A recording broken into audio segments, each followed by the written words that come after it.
Lui a déjà 2 étoiles et il les garde. Le chef Jean-Michel Laurin, à la tête de la Côte Saint-Jacques à Joigny, vient de terminer d'importants travaux dans son restaurant.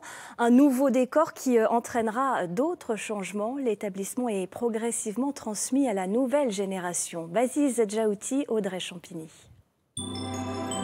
On a quand même une belle cohérence, même si l'ambiance est quand même différente.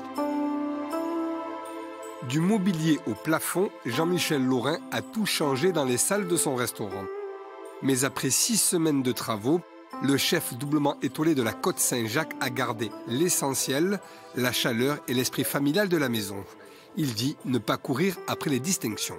Les travaux, c'est jamais pour conquérir quelque chose. C'est toujours pour apporter toujours plus de confort, aussi bien pour nos clients que pour nous, qu'on se sente bien dans la maison.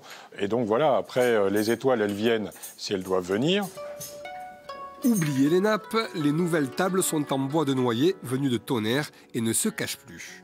On a 2 découvertes avec 2 îles, une Saint-Jacques à homard et un bœuf saignant à riz de veau. En plus des 3 salles de restaurant, la cuisine a été entièrement refaite et modernisée. Le gaz a laissé place à l'électricité et à l'induction. T'emmènes là-bas. Dernière nouveauté en cuisine, Alexandre, le neveu de Jean-Michel Laurin. C'est lui, désormais aux commandes. À 31 ans, le jeune chef se dit prêt à prendre la relève. Dans la famille, ils ont tous réussi, donc on a forcément envie de perpétuer ça. Moi, j'aime travailler sous pression, j'aime ça. Puis c'est un peu notre quotidien aussi tous les jours. En cuisine, on est quand même soumis souvent à la pression et c'est une bonne chose, moi j'aime ça, ouais. La Côte Saint-Jacques est avant tout une histoire de famille, transmise de génération en génération depuis 1945. On a changé beaucoup de choses et on va changer le chef aussi.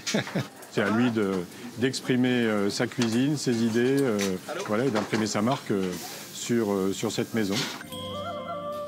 Les derniers gros travaux à la Côte Saint-Jacques remontaient à 2001.